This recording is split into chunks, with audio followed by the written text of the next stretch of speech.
Hello, welcome to another self-help video of Kushalta Academy. And today's topic is making positive thinking work. So think positive.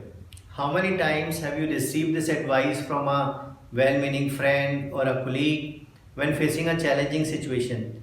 I guess a number of times. And if I ask you, has it ever worked? Again, if I take a guess, then mostly it hasn't.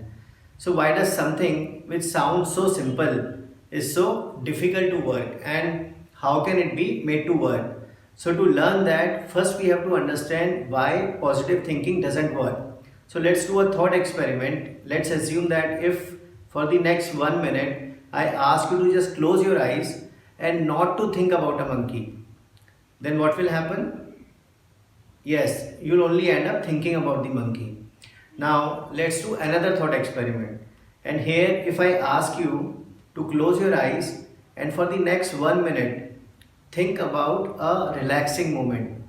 You could be out with your friends, out on a vacation, playing with your kids. Just think about it. If you just think about it for a minute, then what will happen? You'll be able to think about it without any problem. So why it didn't work in the first instance and why did it work in the second instance? Simply because in the first instance we were trying to resist thinking of a monkey, and our brains are wired in such a way that whatever we resist, it only persists. So then how can it be made to work? What are the techniques? So the problem is not positive thinking. The problem is uninvited negative thoughts. And how we can make it work? To make it work, first we have to understand how do we think. So the way our thoughts come in our mind, it's because of two things. One, it's an interplay of all these brain chemicals like dopamine, serotonin, etc. And secondly, our thoughts emerge from those parts of our brain which lie outside our conscious awareness and which are sometimes called subconscious mind. So to understand how we can make positive thinking work, first we have to understand how our mind works. So our mind has many parts, but for the sake of this video, we'll focus on two parts. The first is prefrontal cortex and second is some unknown pathways. So our prefrontal cortex is the thinking brain. It lies just behind our forehead, and it's responsible for all the rational thoughts that we have. The way we think, the way we plan, and the way we take decisions. But there are other parts of our brain where all the memories and experiences are stored. And all these parts are connected to each other through various connections or synapses, neural pathways, which are responsible primarily for our protection. So they act as a shortcut. Whenever we need to take a fast action, we need to do something fast to avoid danger. These pathways make us take those action shortcuts without even letting the thinking brain think about it. So these pathways are for our protection, and whatever we do is because of these pathways. So they can be called as the algorithm of our brain, and that's why when we experience fire, these pathways make us take evasive action without even thinking about it, because these pathways know that fire can be risky, can be dangerous. And these pathways are 10 times more powerful than the thinking brain because their main task is our protection, our survival.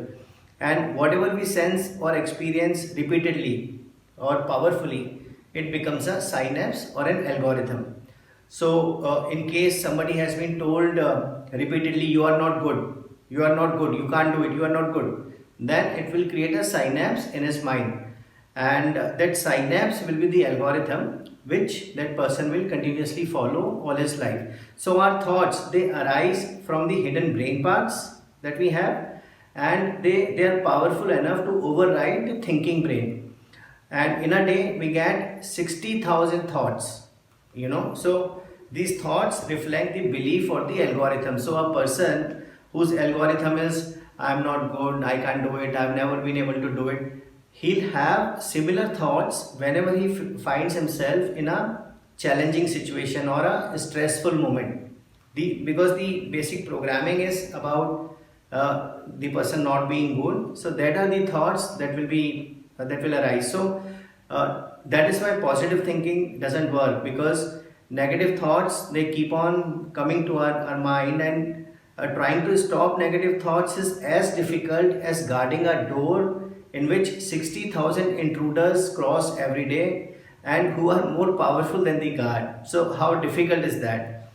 So what is the way out? So it's a very simple two-step solution. First, we have to identify the problem area, and second, we have to write down the new algorithm. So how do we find the problem area? We identify what are the trigger points, and then we identify the algorithm. So how to identify the trigger point? So let's say we have a problem of anxiety. Somebody has a problem of anxiety. So now what is the trigger point? When does the anxiety start? So let's say anxiety starts whenever we start thinking about our monthly, quarterly and yearly goals. So this is our trigger point. This is when we start getting anxious, in which this state of mind maybe lasts for a few days. Now what is the algorithm? So what are the thoughts we have when we are in that anxious state? So are the thoughts related to goal achievement? So what are these thoughts? I am not good, I can't do it, I have never been able to do it. So that means the algorithm is I am not good. So we have to identify the trigger point, and we have to identify the kind of thoughts. This will give us an idea what is the basic algorithm that we have. So now how do we create a new algorithm? So there are 4 techniques that we'll discuss in this video. The first is affirmation, second is visualization, third is switching technique, and fourth is alpha level programming. So affirmation is something very simple.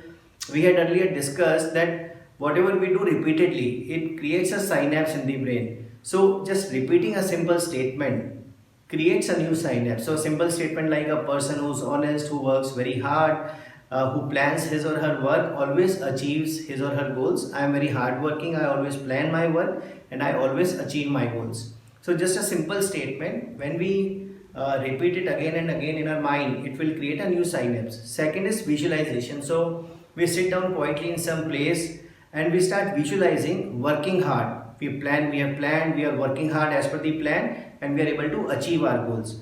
Or we can visualize that we have been working hard and now we have achieved our goal, and everybody is so happy, everybody is praising us. So this is like a movie clip that we play in our mind repeatedly.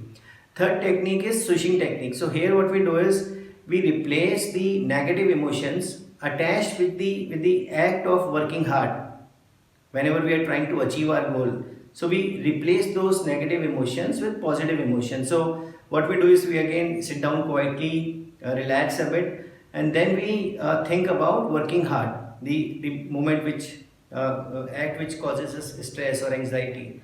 And after thinking about it for a few seconds, we start thinking about a relaxing moment. For a few seconds we do that, then again we start thinking about the hard work that we are doing, and then again we shift to relaxing moment, hard work, relaxing, and we do it a few number of times. So gradually the negative emotions will subside, and we'll start having positive emotions with that act. And the last technique is alpha level programming. So here we first do some breathing exercises to calm, to quieten our prefrontal cortex and the limbic system, to reduce the brain activity, neural brain activity going inside the brain. And when we do that, once we have achieved some relaxation by focusing on our breathing, then we repeat the affirmation statement, or we play the visualization clip. So that's why it is said that the visualization works best when we do it the last thing before going to sleep and the first thing after waking up, because that time we are in the natural alpha state. Our brain is sluggish, our prefrontal cortex is not working as hard, and that is why it's easier to make new pathways, new algorithms. So friends, positive thinking doesn't work, but positive programming works. I thanks for watching this video till the end. I wish you all the best, and I sincerely hope that this video will help you achieve your goals. Thank you.